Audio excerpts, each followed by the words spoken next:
কুলো আম একজন খেতে দিয়ে গেছে, সেই আম আমি পাকাতে দিচ্ছি।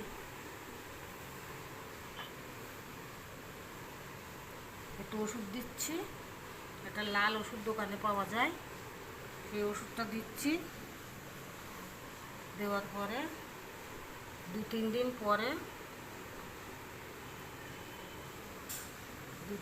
পরে আমি এইটা খুলবো। কুলো আম পাকাচ্ছি, 2-3 দিন পরে দেখাবো। ওষুধ লাগাইয়ে দিলাম, এবারে এইটা মুড়ে দেই। মুড়ে দেওয়ার পরে তারপরে এই একটা দিয়ে দেবো, দিয়ে তারপরে এর উপরে এইটাতে চাপা দিয়ে